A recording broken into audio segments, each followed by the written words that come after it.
Pescar gente viva. Jesus estava andando pela beira do lago da Galileia quando viu dois pescadores. Eram Simão e seu irmão André, que estavam no lago pescando com redes. Jesus lhes disse: "Venham comigo, que eu ensinarei vocês a pescar gente." Então eles largaram logo as redes e foram com Jesus. Marcos 1, 16 a 18. Estes versículos controversos guardam um segredo que podem mudar de forma radical tanto a igreja quanto a nós mesmos. Se neles crêssemos e se fossem vividos por nós, enriqueceria muito a vida daqueles que estão à nossa volta. Melhor ainda, cada um de nós descobriria a razão da sua existência e a nossa vida seria capacitada e estimulada por um propósito muito empolgante. Tenho certeza que cada um de nós está buscando um motivo suficientemente excitante para gastar a sua vida. Um motivo suficientemente desafiador para marcar sua existência. Porque todo mundo quer estar envolvido com algo que transforme a história. O que menos se deseja é viver uma vida insignificante. Viver a vida toda sem ter feito qualquer diferença. O propósito de uma vida é importante. Porque foi isso que Deus planejou para nós. Por essa razão, detestamos o vazio e a insignificância.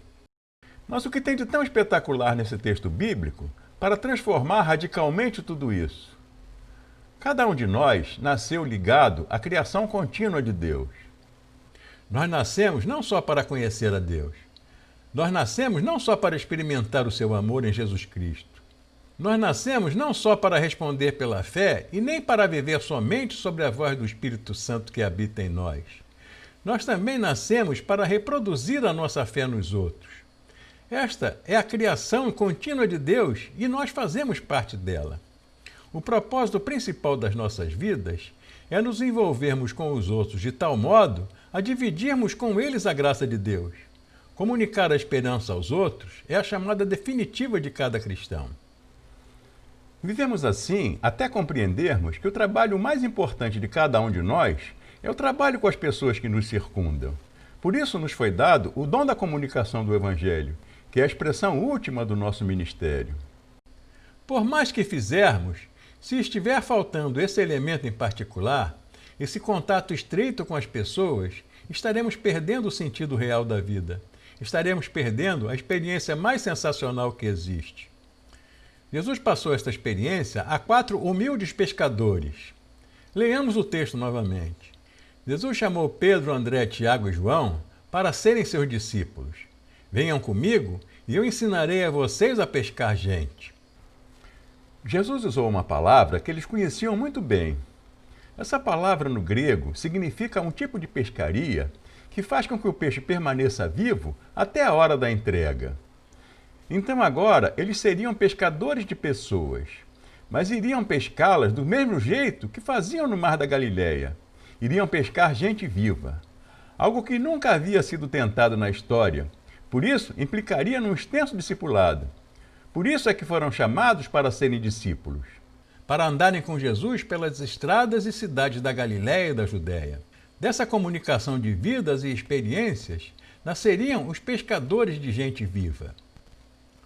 O chamado eterno de Deus para amar o próximo era agora a razão de ser daqueles 4 pescadores. Quase todo o seu ministério, Jesus empregou nessa tarefa, ensiná-los a pescar gente viva, reproduzir a sua fé nos outros, de modo que eles permanecessem vivos. É bom que se observe esse dado importante do Evangelho, porque o nosso evangelismo tem por finalidade matar as pessoas. Reduz o Evangelho a uma espécie de policiamento moral e desamor eterno.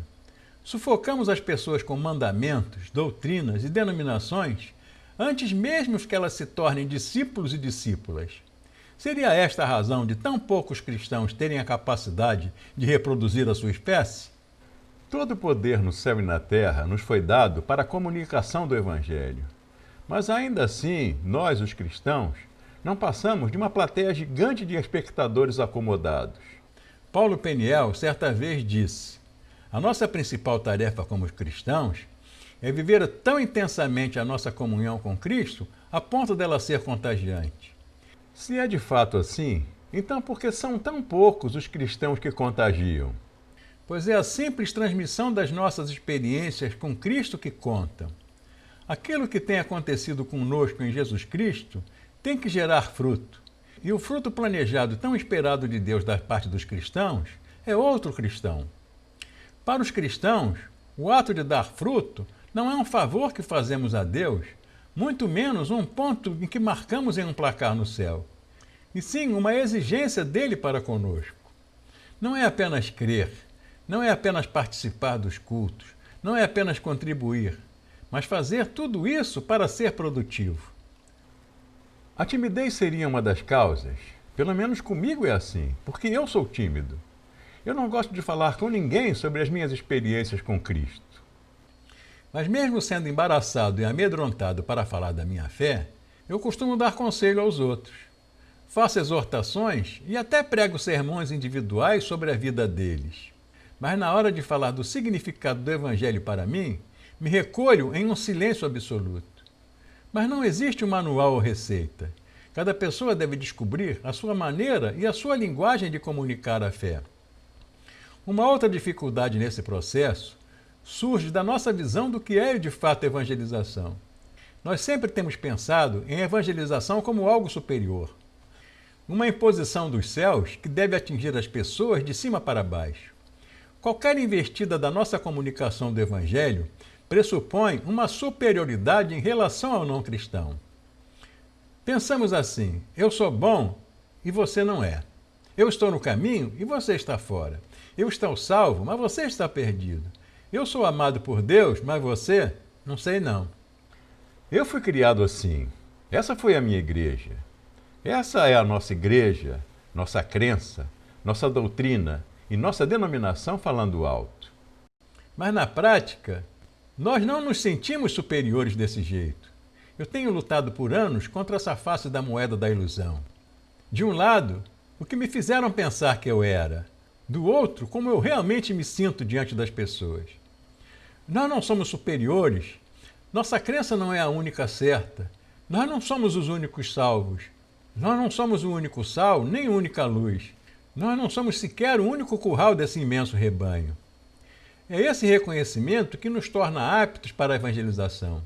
O descobrimento das nossas necessidades e das nossas deficiências vai nos levar ao conhecimento do quanto Deus pode fazer com elas e apesar delas. Este é o ponto de contato com as outras pessoas. É exatamente o oposto da espiritualidade suprema. Somente quando nos damos conta de que enfrentamos os mesmos problemas que todo mundo enfrenta, quando repartimos o que Deus está fazendo com os nossos problemas, quando contamos que Jesus é a resposta para esses problemas, a comunicação se torna imediata. Resta ainda uma pergunta.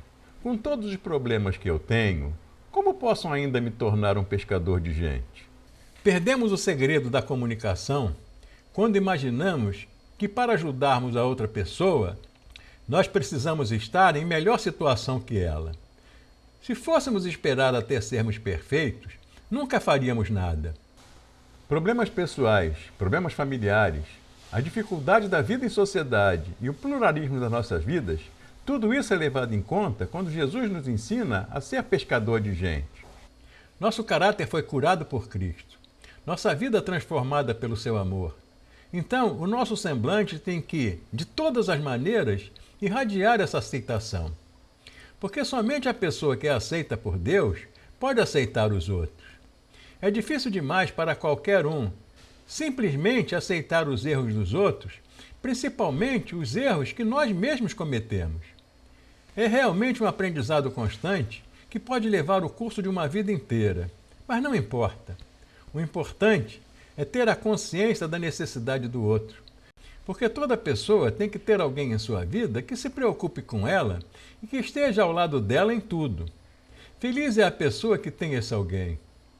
Isso faz com que nos sejamos aceitos, até quando nós mesmos não nos aceitamos. A igreja tem que substituir esse alguém. A igreja precisa ser desse jeito. A pessoa evangelizada tem que saber e sentir que é aceita. O Evangelho é quem comunica essa estima quem propaga o valor da pessoa, quem prega a importância que o ser humano tem para Deus, quem anuncia o amor gratuito de Deus. Então, o que as pessoas veem em nosso rosto? A ternura, a bondade, a graça ou o julgamento?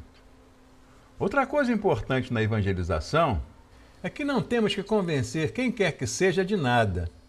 Esse é o trabalho que Deus reservou exclusivamente para si. Então, quando Deus está visitando uma vida, qual é a parte do trabalho que cabe a nós?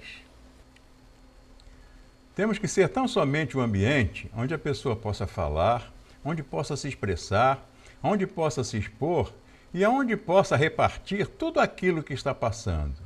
Quem transforma, quem redime e quem salva é Cristo. Somos apenas um dos muitos canais dessa reconciliação. Vivemos uma vez só. E a única razão pela qual Deus nos chamou à existência e nos convocou para o seu ministério é estar com Ele no negócio de pescar gente viva.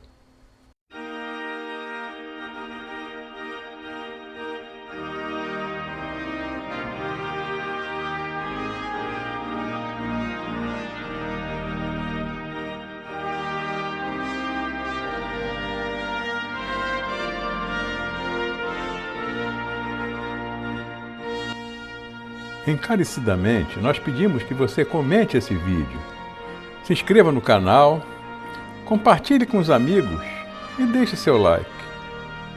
Obrigado por nos assistir até o final.